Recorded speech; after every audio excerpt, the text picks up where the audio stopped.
उदयपुर के पास में आपने चिकलवास गांव सुना होगा, जो राणा राव सिरदार से ही पहचाने जाते हैं।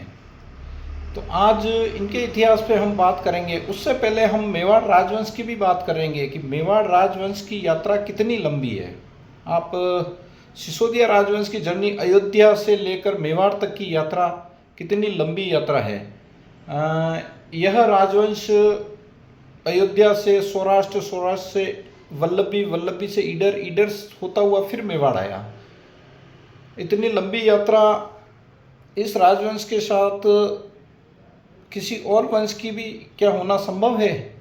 तो आज हम इन्हीं राणा सिरदारों पे बात करेंगे कि मेवाड़ राजवंश के साथ इन राणा सिरदारों की यात्रा भी अयोध्या से लेके मेवाड़ तक, ये एक ही क्लेन ऐसी है जो अयोध्या से लेके मेवाड़ तक इस राजवंश के साथ चल रही है और इनके साथ मुख्य योद्धा के रूप में इन शासकों के साथ रहे।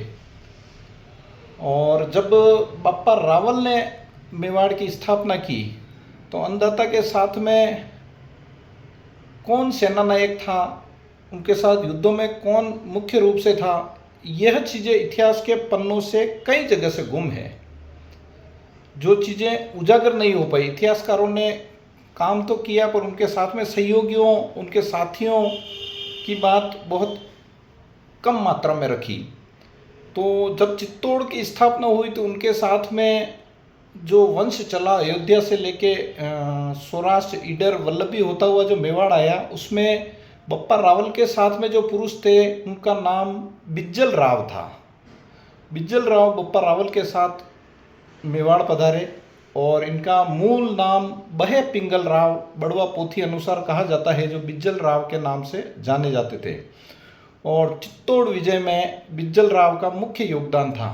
और चित्तौड़ विजय होने के बाद में बिज्जल राव को मेवाड़ से, चित्तौड़ से बागौर गांव मिला था 8वीं शताब्दी के आसपास।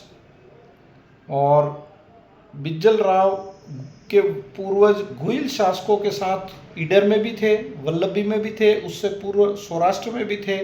और अयोध्या में मुख्य राजा दशरथ के दरबार में प्रधानमंत्री के रूप में इनका स्थान रहा। अब जो कुछ इतिहासकार क्या होते हैं कि जो मत जो देते हैं ना कुछ इतिहासकार कि सिसोदिया राजवंश कहाँ से है, तो मेवाड़ के राजवंश और इतिहासकारों ने तो सिसोदिया राजवंश की वंशावली पूरी प्रभु श्री राम तक पेश की है और उस वंशावली के आधार पर यह वंश पकड़ में आया। पर इस वंश के साथ में ये दूसरा वंश भी स्पष्ट रूप से बताता है कि राजा राम से लेके इनकी बड़वा पोथियों में लिखा हुआ है। इन राणा राव सिरदारों की बड़वा पोथी जो चंडीसा गोत्र के बड़वा जी है, चंदन जी ने उस पोथी का पृष्ठ पेश किया था कि यह वंश भी राजा राम से लेके मेवाड़ तक साथ में चला। और बाद में निरंतर ये मेवाड़ महाराणा से जागीरियाँ लेते रहे आगे से आगे। उसके बाद में 13वीं शताब्दी में हमीर, मेवाड़ के उद्धारक राणा हमीर ने जब उदयपुर के पास में कसनियावल की जागीरी इन्हें प्रदान की। और ये देखिए, आपको मैं बड़वा पोथी बताता हूँ। इस बड़वा पोथी में स्पष्ट रूप से पहली चीज़ तो ये आती है कि राजा रामचंद्र जी के दरबार से लेके यहाँ तक की पूरी जर्नी इस बड़वा पोथी से स्पष्ट होती है। दूसरा, कसनियावल का हवाला भी देखिए आप, स्पष्ट रूप से दिखता है। और कसनियावल मंदिर पे जब हम जर्नी करते हैं, अब उस जगह पे भी दो मत आते हैं। गौरीशंकर हीराचंद ओझा जो इतिहासकार है, उन्होंने यात्रा की तो उन्हें कुंडेश्वर महादेव के आसपास कुंडा गांव है, वहाँ से उनको एक शिलालेख मिला कि 6ठी शताब्दी में घुइल शासक अपराजित ने एक विष्णु मंदिर बनाया था। उन्होंने वो विष्णु मंदिर कसनियावल का बताया, जो कुंडा से 2 किलोमीटर दूरी पे है। वो शिलालेख उन्होंने वहाँ का बताया। उसके बाद में 13वीं शताब्दी का फिर हम देखते हैं तो मंदिर पे आज भी शिलालेख लगा हुआ है। और ये बड़वा पोथी उस मंदिर से पूरी तरह से मैच करती है। देखिए, बड़वा पोथी स्पष्ट रूप से बताती है कि धीरपाल जी द्वारा इस जागीरी को पाया गया और ये मंदिर, पीछे बावड़ियों के अवशेष आज भी पूर्ण रूप से ये देखिए आपको नजर आएंगे, और ये बड़वा जी की पोथी भी आपको दिखेगी।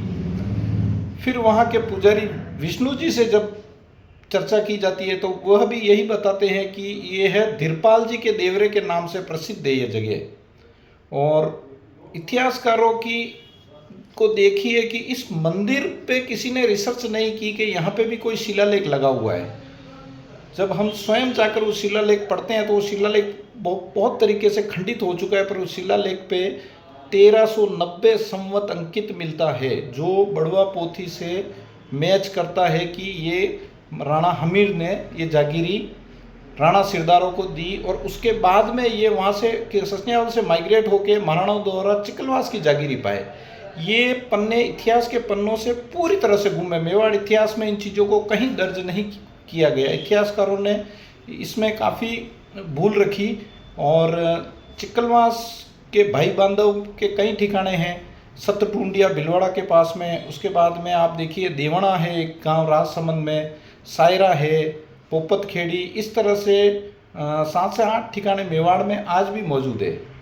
तो इन चीज़ों को हमें देखना चाहिए और इन्हें समझना चाहिए कि मेवाड़ राजवंश वास्तविकता में प्रभु श्री राम के वंशज हैं। और ये राणा राव सिरदारों की पोथी भी स्पष्ट करती है कि ये दोनों क्लैन अयोध्या से लेकर मेवाड़ तक साथ चली, और इन्होंने चित्तौड़ विजय में एक साथ काम किया।